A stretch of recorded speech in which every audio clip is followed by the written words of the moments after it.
Hi there, welcome to my channel. My name is Crystal and this is Books Forever After, and where I sit on my floor we talk about everything and all things books and nothing but the books.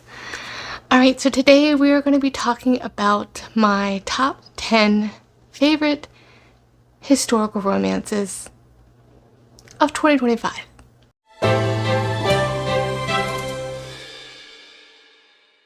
Now, this is slightly overdue. Let's just say the first half of 2026 has been nothing short of busy and scatterbrained and just overall crazy times. So, and we'll just leave it at that.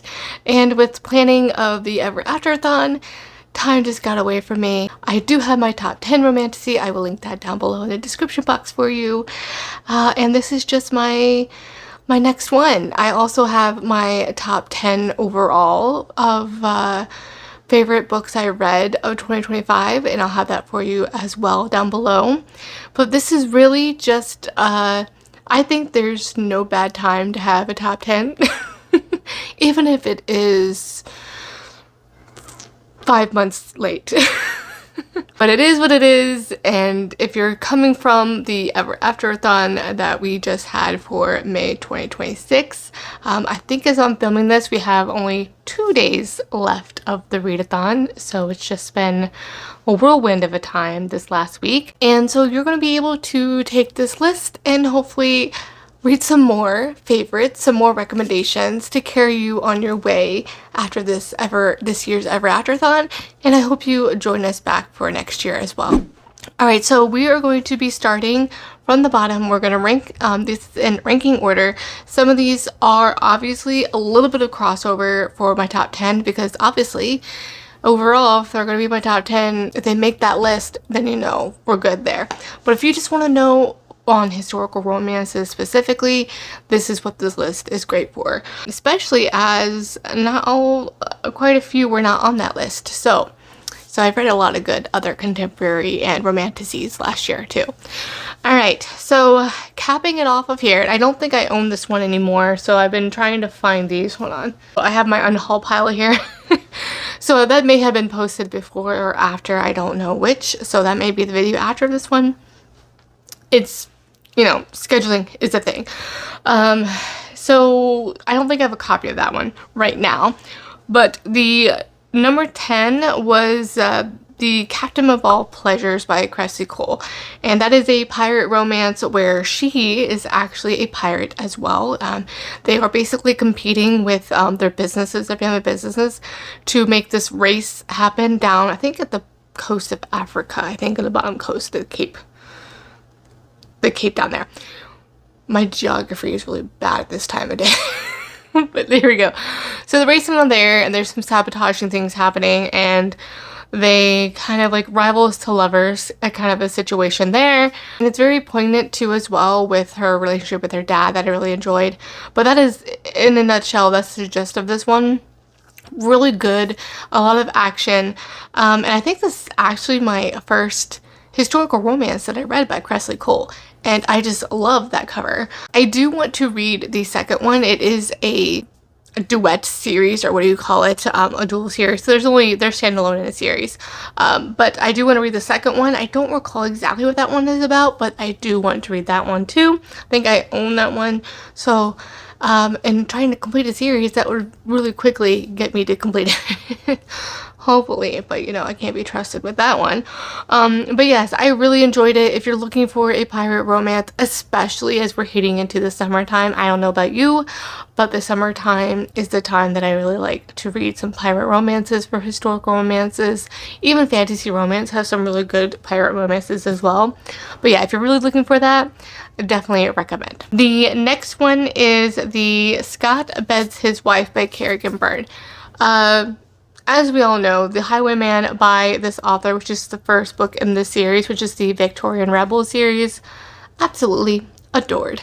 And this was another really good one too as well. I think it is a 5-star, so I think every single one was either a 4 or 5 star. The Highwayman is my 6 star of that one as well as another one that I'll talk about soon.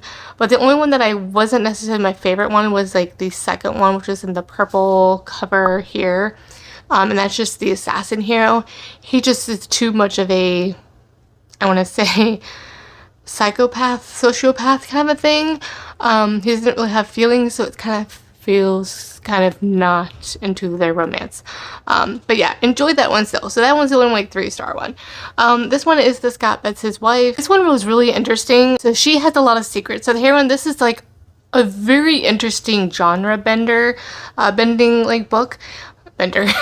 This is a really interesting genre bending historical romance. It has a little bit of feeling of like a Wild West feeling in the Highlands, essentially because the heroine, Samantha, is coming from a sordid past from the West, and she ends up switching places with someone that she has met on the train. And I believe that person, their romance is actually the novella that is after this whole series. When she finishes the series, I think that's following her there.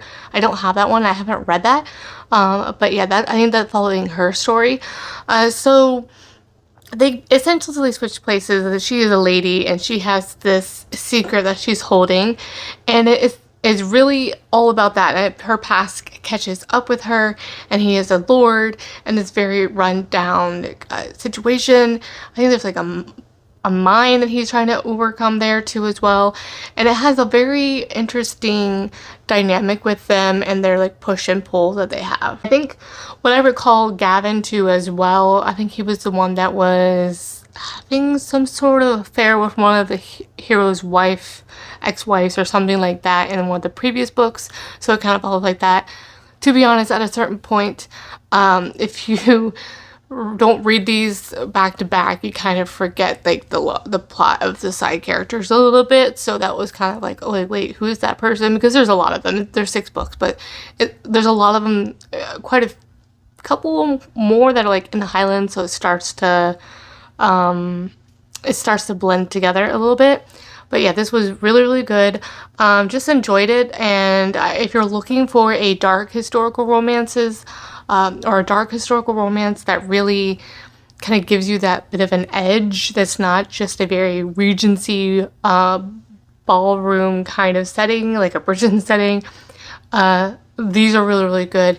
It's also because like the romance themselves almost feel a little bit dark, a little bit as well with dark romance, but it's also just a layer as well, just the way the setting is sometimes as well, especially in The Highwayman. I really enjoyed that one. Obviously it's a favorite of mine, right up there with my Again the Magic with Lisa Kleypas. That's how great that one is. So I highly recommend that you start the series with that one, and I do recommend that you read these books in order, because you're going to get a lot of the context and such like that. It's not absolutely essential, but because it is mentioned and things like that, but you're going to get the context clues a lot easier if you read them back to back too as well. So yeah, that is a good one to read, and I highly recommend. I really enjoyed this series overall. And then at number 8, we have Lord of Scoundrels by Loretta Chase. This is an OG Bodice Ripper one, and I think it's my first Loretta Chase. Well, at least I'm going to call it my first one. Because I did try to read her most recent release, which is actually the 3rd in a final trilogy of her series. It's supposed to be a standalone in the series, but it's actually, you have to read those ones in order. So, talking about that, like, I couldn't even read it because I didn't understand what was going on. So, because of that, you know, I was like pretending, I'm like, you know what, I'm just going to start fresh with a new one because I haven't read her before. And this is actually, I think, the 2nd or 3rd in the standalone series in the series. I forget what the series is called, but this is really good. It has a bit of definitely OG Bodice Ripper feeling, but more where the heroine is more empowered and is a very like strong heroine. I mean, let's just say, she literally shoots the hero here. Yes, the hero is a little bit of a, let's just say, alpha hole, and so because of that, you know, a lot of shenanigans ensue.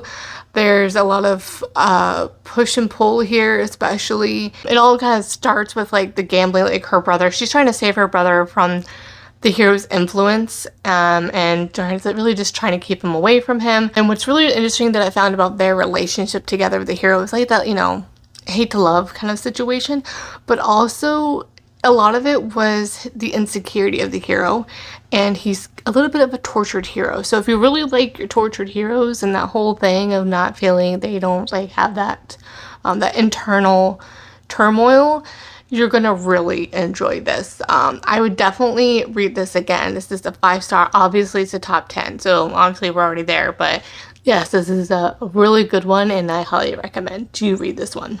The next one is, I do not have a copy. It is Eden Brook by Julianne Donaldson. I borrowed this from my library and my local library, and this is a more of a considered a proper romance. It's also one of those called like inspirational ones. But I would say it's not really that, because it's just a proper romance because there's no spice. There is a lot of shenanigans. It's cracked me up laughing. The heroine, I just adored her. She falls into a pond, okay? But if you're really looking for that like Pride and Prejudice feeling of where the dialogue and the banter, the communication between the hero and the heroine is really there, where you get a lot in their conversations, in those drawing room conversations where there's a lot of tension and a lot of emotion and just connection there, it just surpasses it. It was just such a great read. It was sweet. It all starts where she's visiting this house. There's supposed to be a house party to meet her. Her sister invites her there. Lo and behold, they're not there yet. They don't seem to meet there. And then she runs into the hero. And she doesn't for a long time know who he is. So there's a little bit of this push and pull, that whole thing. This is also a situation, she's meeting there because her sister wants her to meet her intended, that she's really interested in. She wants to marry this person. What really was sad too as well, like her sister and her friends don't really, I think, really respected or like treated her well in that whole thing. Otherwise, this book was so good.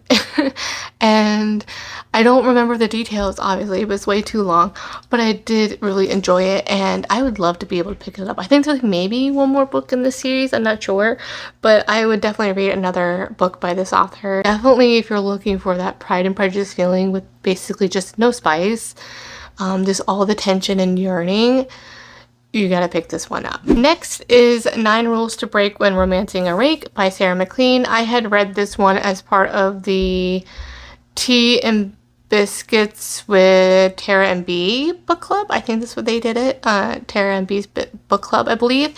And again, it's Sarah MacLean. I really enjoyed it. I don't think I've read a Sarah MacLean. I don't think I've rated any of hers below a 4-star for sure. Really. Her Day of the Duchess one is still my most favorite by this author, and that's a trilogy in a series, which I do think you need to read. Even though it's a standalone in series, I believe with that series you need to read those ones in order. But again, this one really good. She's a wallflower. She's becoming a bit of a spinster, and she's just realizing that she's missing out on a lot of chances, and so she decides that she's going to do something spontaneous and do this whole list of 9 rules to break when romancing a rake and that whole thing. And one of those very first things is to get her first kiss, and she kind of convinces the hero to help her with that, and things ensue from there, because he ends up realizing that she has this list and is trying to keep her out of trouble, and ends up kind of joining her along with that. So it was a lot of fun, and he's kind of trying to deny their feelings and things like that happen, and this was just a lot of fun. I think this one actually has a step back for this one, so yeah, this one actually has a step back. So yes, so much fun. I enjoyed this so much that when I saw this at a library sale, I had to pick it up. So definitely enjoyed this one, and I will reread all Sarah MacLean's all the time. Next is we have 4 more left here. Number 5. Okay, sorry, now we're top 5. I'm doing great on the counting. The number 5, I don't have a copy with this one, but this is The Earl That Got Away by Diana Quincy. This is a new release last year that I was super excited to get the ARC for. It's a persuasion retelling, so again, if you're looking for like that Jane Austen feeling, this one has a little bit of spice. So good. Just so good. The tension, longing, if you're not aware of Persuasion, it's a second chance romance, and really enjoyed this one. It has a cool little twist of like them meeting, I think in Pennsylvania or something like that, and they come back and meet in England, I think, or it might have been Boston. I can't remember exactly. They had met. I think she came to the Americas in Boston, but they're visiting in Pennsylvania, then they moved back. Can't recall really at the top of my head, but yeah, and he's a lord and things like that. And she also tries to, I think this in this one, she actually introduces him to that whole bringing heiresses over to help these estates and things like that. So I think she tries to influence that and that whole list. So this was a lot of fun. It was a 5-star, and I just really have been enjoying Diana Quincy's work. I think I read this one on order, so I didn't read the first one. I didn't really lose anything too much. You do see the sister there, so you don't have like the context of her romance, but cause I think she's attending their wedding when you're starting in this one. But I didn't lose anything in that, but I do want to go back and read that one for sure. All right, so the next one we're going to talk about is The Madness of Lord Ian Mackenzie. I just got done reading the second one, which was Lady Isabella's Scandalous Marriage. That one's a second chance romance. Really enjoyed that one as well. This one was the first one in that series. Love this one. This one has where the hero is really stated, but he is, in today's standards, autistic. It has a little bit of like a mystery, like thing happening. Really interesting to see like their romance and him like pursuing her.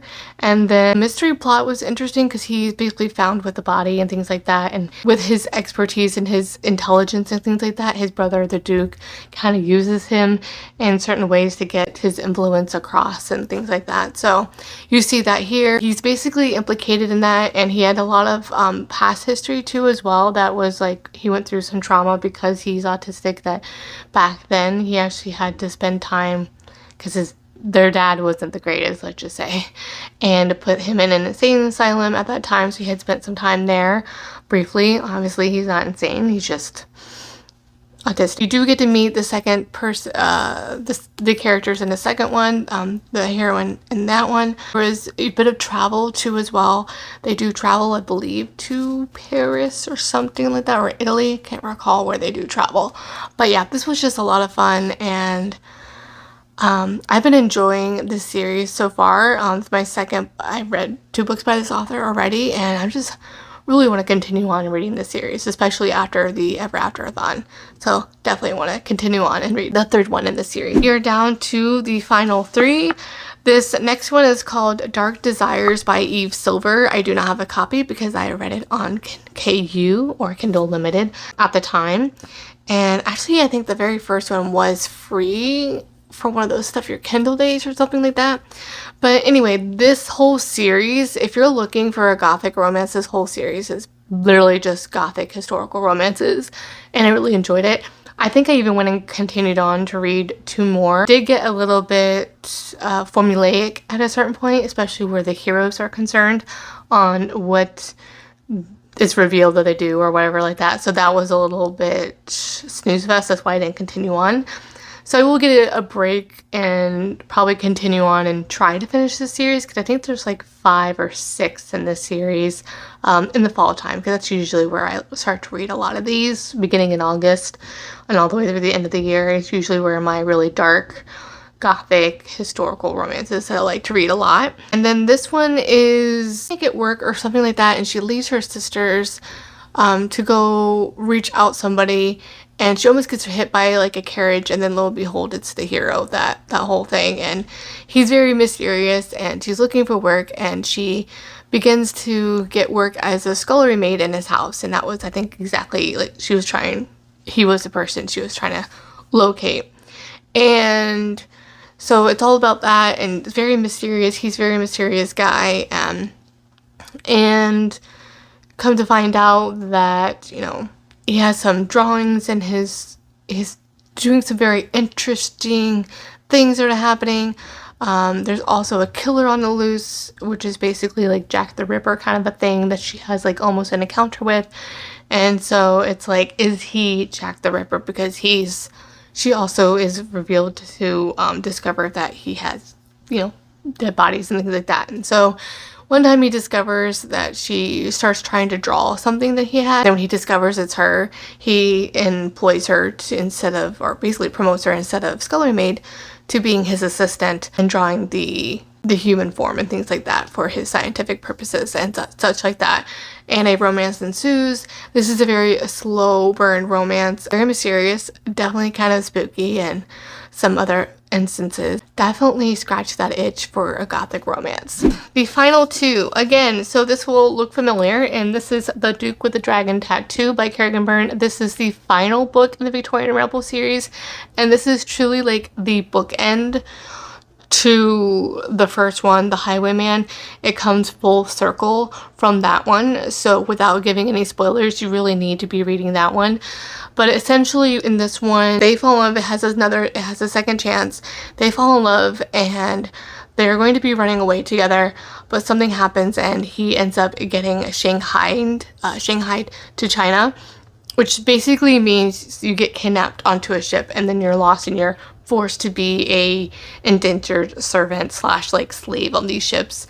And he's trying to make his way back home for years, and it's just a very long process to try to do that. In that time, he becomes known as this like river pirate or some of that, like some pirate, like he does a lot of like this smuggling and things like that. So he becomes like a reputation. And then she at this time is going to be getting married again or trying to get married to someone she does not like. He's not a great guy, but she's being forced to have to do this. I think by her dad, which isn't that great. Her dad or her brother, I can't recall who. She's being forced to get married, or she has to get married. And he comes and interrupts said marriage and kidnaps her away. And things just go from there. There's a lot of things that are revealed, some secrets, some other things that also resolves this overarching plot in the series overall. So that's why I definitely recommend that you read this whole series in order. It was just very satisfying. The only thing that I could say, even though this was a 6-star, the only thing that I could say critique wise it's on the hero is at a certain point it just felt like the heroine was seen as just a possession or his reward, and it wasn't like he was actually in love with her. But at the same time, I can see how that would happen. Is like that was what gets you through the day, that got you through. That was your motivation to get yourself back, is because you promised her that you would be there, always be there for her. And I could see that, but was just certain points like that's like that wasn't the greatest kind of a thing. So that was the only critique that I saw, that it was felt very a little bit too bodice rippery at times for that, because he's literally just like forces her to marry him and almost wants to force like non-consent kind of thing almost to happen. So there's a little bit of that. So that if that bothers you or such, then I recommend you don't read it. But if that's not going to bother you, this was a great book to read and I really enjoyed it, and it was very satisfying for the completion. And I finally got to refinish a series, a historical romance series, finally, in 2025. So I think that's like only one of the few that I was able to finish. So that was really satisfying. And finally, I literally just reread this for the Ever After-a-thon because I want to continue on the series and I wanted to refresh my memory, and I just really adore this anyway, and because Stacey Reid can do no wrong. And that is My Darling Duke by Stacey Reid. This is a Beauty and the Beast retelling, and this is so good. It has a lot of poignancy in this one, and I just really enjoyed it. This all starts because she is trying to save her sisters or help her sisters get marriages, and they are part of the aristocracy, but her dad had passed away and the heir isn't really supporting them as much, and so they don't have much support, so they have to make good marriages in order to be able to survive and help support her mom and then her sisters as well. So she concocts a plan to she's okay with this to kind of ruin her reputation once it's revealed that it's not true, is she says that she is engaged to this duke. And this duke has this reputation of being recluse. He's kind of, you know, backed away from society ever since an event has happened. They haven't seen him since. He was at one point engaged to somebody, but something happened, and ever since then he has been a recluse. That all happens, and then things just starts quickly escalating from there. She wasn't thinking anything of it, but then the lawyers pop up like, hey, we need to get you an account opened up so you can go get your clothing and things like that. I'm sure you want to get you're in this part of the town. I'm sure you want to get a house over here, because I'm sure the duke would want to make sure you're taken care of, you know, because it also reflects badly on him if not. And so she's also at the same time trying to tally all the things that she owes, because she's like, I don't want to take advantage. Like, she wasn't expecting the monetary advantages of this. She just wanted the reputation of it so that her sisters could also be looked upon as favorable to get a marriage, you know, an engagement. Well, the hero ends up hearing about this, and he is intrigued. He hears about it, and then he also wants to hear more about this heroine, because he's very, at first, you know, aghast about that and kind of like mad, like, why would somebody be doing that? And because at first he just thought it was rumors, because there's been a lot of that would happen, that people would just make things up and say that he's doing something else like that. And he had a reputation before, but he's also, you know, before, you know, a little bit of rake before, but he's now he's very influential, and he still has his influence in the courts and things like that, trying with the lords, oh gosh, what are they called? Whatever they're called. But at a certain point, it intrigues him enough that he actually comes down from Scotland to his estate in Scotland to London and meets her. They start almost fake dating, courting, and then he also convinces her to come up to Scotland because he's just intrigued by her, and he's okay with keeping this fake engagement until he's bored. So essentially he tells her, like, we'll keep that on until I'm bored. And then there's a little bit like a Phantom of the Opera feeling as well, because when he comes to one of the balls, he is wearing like a white half mask kind of situation, because the reason why that he was recluse is he was injured at some point, and you'll find out in the backstory why that happened and what exactly was going on, and just things go from there. There's a lot of inner battle thing as well that he is trying to overcome, and there's a reason why he doesn't want to, even though he basically is falling in love with her, he doesn't want to tie her down to him because of certain things. There's some caretaking involved in here as well. She helps take care of him, but it's just a lovely, lovely book, and this was such a well done book. He's a scarred hero, a recluse hero. There's a little bit of a rendezvous tryst, if you from my Ever After thought, you know what that means. Situation in, I think it's like the garden house or whatever it's called, a little situation there, so a little fun spicy times there. But yes, this was a great historical romance, and this was my second 6-star of 2026 of my historical romances, so definitely still a favorite, and I'm just so glad that I reread this because it was so much fun to reread. I just had a great time. And I'm excited to continue on, and I think there's 2 more books in this series alone, so I'm really excited to read that one as well. So those are all of the my top 10 books of the 2025 of my historical romances that I read. But let me know down below if any of these were on your list, or any of these that you have decided to add to your TBR. I would love to know if any of these are also your favorite as well. As always, I will have my links in the description box below. Don't forget to like and subscribe and hit that notification bell so you can be notified for every time I post. And I will see you guys in the next one. Bye.